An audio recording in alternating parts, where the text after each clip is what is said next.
दिसतंय का? अनसेफ गाडी कशी तर डायरेक्ट म्हणजे अत्रादीच त्या स्पोर्ट्स बाईक सोडून गाडी रिवर्स करा. इत्या आता काय काय कार्यकर्ता आहे ती किंवा छपरी ज्याला म्हणतो आपण. तर नमस्कार, रामराम मंडळी, पुन्हा एकदा नवीन व्हिडिओ मध्ये सगळ्यांचं हार्दिक हार्दिक स्वागत. आता काय विषय आहे, आज जरा पुण्यातनं कोल्हापूरला येताना बघा 2-3 ठिकाणी टू व्हीलरचा विषय बघितला. ती म्हणजे सगळ्यात घातकी आणि अनसेफ गाडी म्हणजे टू व्हीलर. तर ती कशी तर एकतर मास प्रोडक्शनच्या अंडर काय व्हायला लागलंय की गाड्याची क्वालिटी लयच लो आहे, म्हणजे हलक्या गाड्या निघायला लागल्या. बरं आता आजकाल कसं आहे, पहिलं चालत होतं की 2 आरसं काढून गाडी चालवणे, कारण की गाड्या पण कमी होत्या आणि ट्रॅफिक पण नव्हतं. आज हायवेला ना कुठंच असा भाग राहिलेला नाही की तिथं ट्रॅफिक आणि वर्दळ वाढायला लागल्या. ह्याचा तोटा असा व्हायला लागलाय की एकतर रस्त्याचे नियम माहीत नसतात आणि त्याचा फटका त्या टू व्हीलरचा जो ओनर आहे त्याला पण होतोच, आणि त्याच्यासोबत ज्याचा अपघात झाल्यानंतर दोन्ही पण गाड्यांना तो विषय होतो. अनसेफ गाडी कशी तर बघा डायरेक्ट म्हणजे अत्रादीच. एकतर स्पीड लिमिटचं कंट्रोल नसतंय, म्हणजे स्पीड लिमिट जे किती बाबा 50-60 भरपूर झालं, कारण की जे आपल्या रेग्युलर यूज मधल्या गाड्या आहेत त्या स्पोर्ट्स बाईक सोडून, तर त्यांना 50-60 स्पीड लय भारी. म्हणजे आत्ताच्या वातावरणाला आणि जशी गाडी बिल्डअप केल्या त्याच्या हिशोबानं 50चं स्पीड 50 ते 60चं स्पीड योग्य आहे. आता काय काय कार्यकर्ता आहे ती किंवा छपरी ज्याला म्हणतो आपण, तर ते काय करतात की एकतर हलक्या क्वालिटीची गाडी असत्या, बरं त्या गाडीला 2 आरसं असते ती काढलेला असते ती पूर्ण, आणि उगाच स्टंटगिरी करणार, उगाच आडवी तिडवी गाडी मारणार. एकतर अभ्यास नसतो त्या गाडीचा. जी गाडी तुम्ही घेतलेली आहे कुठली का असं नाही XYZ, म्हणजे या छपरीने अभ्यास नसतो, गाडी कशी पण चालवायची, आणि त्याचा त्रास इतरांना एवढा होतो की ते बोलूच नाही. बघ, बोलण्यासारख्या भरपूर गोष्टी आहेत. तर अनसेफ गाड्या आणि काळजी कशी घ्यायची, तर गाडी ज्यावेळेस तुम्ही टू व्हीलर चालवता त्यावेळेस बाबा सिटीत कशी चालवायची, हायवेला कशी चालवायची, गाव लेवलला कशी चालवायची, तर ह्याची खबरदारी आणि ह्याचा अभ्यास असणं खूपच गरजेचं असतं. काय आहे की आपण जसं सिटीत चालवतो तसंच आपण हायवेला चालवायला जातो आणि अपघात घडून जातो. म्हणजे आता एक उदाहरण तुम्हाला देतो. एखादी गाडी ब्रेकडाऊन असली रस्त्याला लेफ्ट साईडला, तर पहिल्या पट्टा हा टू व्हीलरला नसतोच.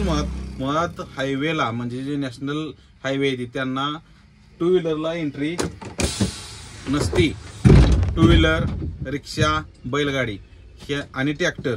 आता कसं आहे, शेतकऱ्याचं वाहन जरी असलं तर ट्रॅक्टर हा शेतीसाठी कामाचा असतो, हायवेला एंट्री नसती.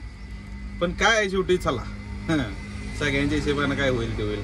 बरं आता ठीक आहे, आपण आलोय टू व्हीलर घेऊन रस्त्यावर म्हणल्यावर रस्त्यांचे जे नियम आहेत की बाबा, आता नियम कसे असतात, ओव्हरटेकिंगचा विषय आपण धरून चाललो की हे बाबा गाडी एखादी बंद पडलेली आहे लेफ्ट साईडला, म्हणजे पूर्ण गाडी रस्त्याच्या कडेला उभी आहे आणि तुम्ही तुमच्या नादात आहे, कुठल्या विचारात असेल किंवा काय असते की कोणाला काय, कोणाच्या डोक्यात कधी काय विचारेल सांगता येत नसतो. एक तर गाडी चालवते वेळेस एकमेव आपलं ध्यान ही गाडीवरच असावं.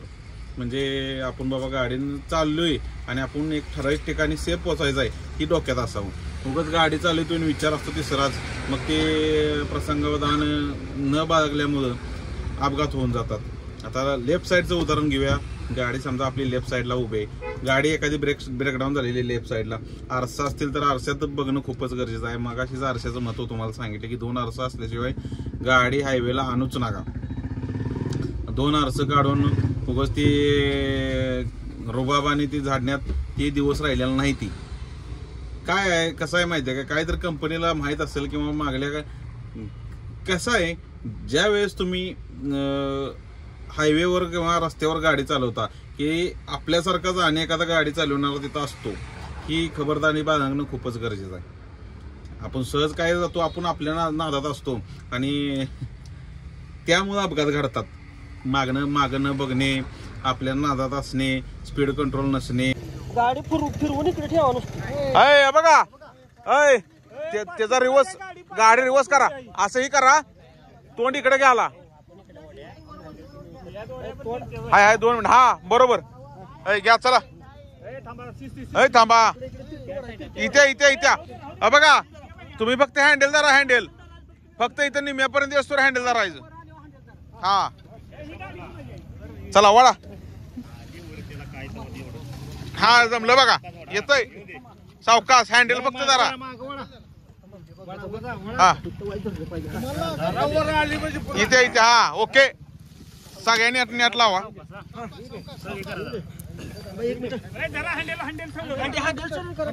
हँडेल हँडेल फक्त सर करा इथे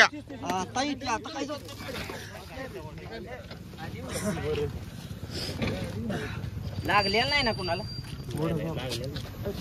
त्यात आणि सर्वात घातकी कारण म्हणजे मोबाईलवर बोलण्याच्या नादात बघा गाडी गेली चाची. तरी नशीब चांगलं की कुणाला काही झालं नाही. प्रत्येक वेळेस देवाला काळाला आणि वेळेला दोष द्यायचा नसतो, स्वतःच्या पण चुक्या तेवढ्याच असतात. परत आणि अजून भरपूर अशा गोष्टी आहेत पण जेवढ्या मला दिसल्या डोळ्या पुढे तेवढ्या तुम्हाला सांगतो. तर एक अपघात कशानं होतो, मेन अपघात लेफ्ट साईडला गाडी उभी आहे, तुम्ही तुमच्याच नादात आहेसा, आरसं नाही ती गाडीला, मागणं गाडी यायला लागल्या मधल्या पट्ट्यातनं. आता 6 पदरी व्हायला लागलाय ना सगळा. आता तर इथनं पुढे लय अपघात वाढणार, कारण की ज्यावेळेस 4 पदरी होतं त्यावेळेसच कोण रूल्स फॉलो करत नव्हतं आणि आता तर 6 पदरी. काय कार्यकर्ता तर पहिल्या पट्ट्यातनं 3ऱ्या पट्ट्यात असते ते त्यांच्याच नादात. म्हणजे मागणं गाडी इत्या, किती स्पीडने इत्या, काय माहित नाही. म्हणजे ह्याचा त्रास त्यांनाही होतो, ऍक्सिडेंट म्हणा किंवा आणि 2 व्हीलर सारखा ऍक्सिडेंट सगळ्यात घातकी गाडी 2 व्हीलर. म्हणजे मला तो प्रसंग येऊन गेलाय म्हणून मी सगळ्यांना सांगतो की सगळ्यात घातकी गाडी अनसेफ गाडी कुठली असेल तर 2 व्हीलर. डायरेक्ट तुमच्या बॉडीवर मार. आता तसे म्हणजे सेफ्टी जॅकेट्स म्हणा, शूज, अशा भरपूर गोष्टी आहेत, पण ती स्पोर्ट्स बाईकला ठीक आहे.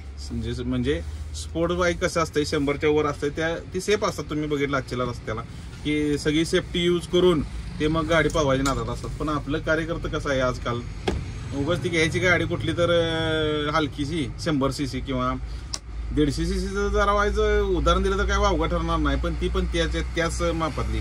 आजकाल 100 cc 150 cc एकच झाले. म्हणजे 100 cc गाडी घ्यायची आणि असा स्टंट करायचा रायडरगत की विचारूच नाही, माझ्यासारखं कोण नाहीच. असं छपुरी भरपूर आहे ती रस्त्याला प्रमाणाच्या बाहेर. काय मागणं गाडी येते, जर का अडचण नसतील तर तिथं 2 मिनिटं थांबा, कारण की ज्या वेळेस तुम्ही बाहेर काढता नाही गाडी तोच प्रसंग असतो ऍक्सिडेंट होण्याचा. आणि असे किस्से लय झाली ती आमच्या डोळ्यात एकच. सकाळी मागाशीच एक किस्सा झाला, पण काय आम्ही ती बरोबर वाटत नाही आम्हाला की अपघात दाखवणं. खूपच काळाची गरज आहे आणि एवढं ट्रॅफिक वाढलंय. आता तर बघा बस लाईन मध्ये आता पुण्यात सुद्धा आम्हाला नो एंट्री केली. म्हणजे ड्रॉपिंग होतं पहिलं आतनं आणि आता बाहेरनं चालू केलंय. बाहेरनं म्हणजे बायपासच पूर्ण चालू केला. का केला तर एवढं ट्रॅफिक आणि ही सगळं यंत्रणेच्या बाहेर जायला लागले, कोणच नियम फॉलो करत नाहीत. त्यामुळं गव्हर्नमेंट प्रशासनाने निर्णय घेतला की मोठ्या बसला, प्रायव्हेट बसेस आहेत त्याला नो एंट्री. शेवटी नियम सगळ्यांना सारखंच, सगळ्यांच्या नियमानुसार गेलंच पाहिजे. आणि एकंदरीत ड्रायव्हरच्या हिशोबाने बघायला गेलं तर चांगलं झालं, कारण की ती आत एंट्री केली की अक्षरशः जीव मेटा कुठे येत होता. कोण कसं पण गाडी चालवतंय आणि काय नियम कोणाला, म्हणजे नियम दहाव्यावर सगळ्यांनी बसवलेले आहेत त्यात. आणि 4 व्हीलरचा विषय इथं जरा 4 व्हीलरचा दुसरा एखादा व्हिडिओ करूया. पण गाडी जर का तुमचा जीव जर का सुरक्षित ठेवायचा असेल तर 2 व्हीलर चालवताना रस्त्याचे नियम असणं, माहिती असणं खूपच गरजेचं आहे. नाही सिटीत चालवते तशी हायवेला चालवून जमत नाही आणि हायवेला चालवते तशी सिटीत चालवून जमत नाही. अनेक नियम आहेत. त्याचं एक थोडक्यात तुम्हाला उदाहरण देतो. आता एखाद्या ठराविक स्पॉटला थांबायचं आहे, ठराविक स्पॉटला तुम्हाला माहिती आहे ते पुढे स्पॉट आहे, तर गाडी एक 50 मीटर किंवा 70 मीटर भरपूर होते 2 व्हीलरला, 70 मीटर म्हणा, तर आधीच स्लो करायची हळूहळू. एकदम त्या स्पॉटला जाऊन थांबवायची नाही. मागणं येणारा त्याच्या नादात असतो या, मग ती तिथं आणि शॉर्ट होऊ शकतो, अपघात होऊ शकतो. तिथं झालं ते झालं तिथलं. आता युटर्न म्हणा किंवा तुम्हाला राईट साईडला जायचं आहे तर अचानक गाडी पहिल्या पट्ट्यातनं 3ऱ्या पट्ट्यात वाढायची नाही. पहिल्यांदा इंडिकेटर द्यायचा, आरसा असतील तर ठीक, नसेल तर तिथंच थांबायचं साईडला. गाड्या बघायच्या आणि गाड्या नसतील त्यावेळेस मग तुम्ही मध्ये जाऊन थांबायचं नाही. डायरेक्ट तराट गेला तर मी तिकडे येणार उडवायचं. मध्ये जाऊन थांबायचं. लेफ्ट राईटला गेला सा की मध्ये जाऊन थांबलं की लेफ्टला बघायचं. गाड्या नसतील तर तुम्ही ती रस्ता पार करू शकता. आणि आता तर 6 लेनचा विषय आहे, लय भयानक ऍक्सिडेंट होणार आहेत, वाढणार आहेत. तर खबरदारी कुठली बाळगायची तर टू व्हीलर चालवताना जर का सेफ्टी नसेल तर निवांत गाडी 50-60 स्पीड ठेवा. स्पोर्ट्स बाईक सोडून स्पोर्ट बाईक असतील तर सगळी सेफ्टी वापरून गाडी चालवा. अन्यथा गाडी पळवायच्या नादाला लागू नका. भयावह भयानक बघायसारखं ॲक्सिडेंट व्हायला लागलेत. म्हणजे इमॅजिन सुद्धा करू शकत नाही की हे झाला कसा ॲक्सिडेंट, असं किस्से व्हायला लागले ते. त्यामुळं टू व्हीलर चालवताना रस्त्याचे नियम माहिती असणं खूपच गरजेचं असतं. आणि बघायला लागलोय बघा, असं कुठलं महत्वाचं काम असतं काय माहीत, असलं काय विषय असतो की 2 गाड्या संगत चालत असते, त्या मागणं हार्न मारतो काय फरक नाही त्यात. आणि दनशेट लयच मोठं दनशेट असते ती. मग ते आरेरावीची भाषा ही विषय वाढत जाते ते. असलं कुठला विषय असतो की नक्की की टू व्हीलरवर तुमचं बोलणं चालू असते आणि ती ठरत असते. तर साईडला घेऊन थांबत जावा, बोलणं चर्चा करून मग गाडी रस्त्यावर आणा. आजकाल एवढं ट्रॅफिक वाढलंय की प्रमाणाच्या बाहेर, लय बेकार भयानक बघायसारखं. जर का अनुभवायचंच असेल तर कधीतरी रहदारीच्या ठिकाणी, तुम्ही आता सिटीत राहताय कुठून व्हिडिओ बघताय हे काय माहीत नाही, पण नियम पाळणं काळाची खूपच गरज आहे. आता तरी नो एंट्री मोठ्या बसला चालू केल्या, कालांतरानं 4 व्हीलर आणि परत मग पब्लिक ट्रान्सपोर्टच. पहिलं प्राधान्य पब्लिक ट्रान्सपोर्टला द्यायचं, मला नाही, पहिलं प्राधान्य पब्लिक ट्रान्सपोर्टला द्यायचं. हा नियम लवकरात लवकर भारतात होऊ शकतो. आता 3 सिटी टॉपला आहे त्या ट्रॅफिकच्या बाबतीत, एक दिल्ली, दुसरी बेंगलोर आणि तिसरी आपलं पुणे सिटी. किती जरी यंत्रणा केली आणि काय केलं आणि किती जरी नियमावली लागली आणि नो एंट्री केली, आता बसला तर नो एंट्री केल्याच, पण ट्रकला त्याच्या आधीच केलेली. किती जरी नो एंट्री केली किंवा काय केलं तर ही काय गाड्यांचं प्रोडक्शन वाढणार नाही आणि गाड्या घ्यायची पण माणसं काही कमी येणार नाही. ही चालूच राहणार. ही जेवढ्या गाड्या पार्किंगला आहे त्या, तेवढ्याच गाड्या रस्त्याला आहे त्या, तेवढ्याच गाड्या ओढून नेलेल्या आहेत आणि तेवढ्याच गाड्या झाडाखाली आहे त्या. बघा तुम्ही सगळीकडे. तर खबरदारी बाळगा आणि व्यवस्थित गाड्या चालवा. व्हिडिओ बनवण्यामागचं कारण की फक्त टू व्हीलरसाठी भयानक सेफ्टी असेल तर टू व्हीलर कशी चालवायची, काय चालवायची, आता ती काय प्रशिक्षण तुम्ही कुठे घेतलं हे तुम्हालाच माहीत.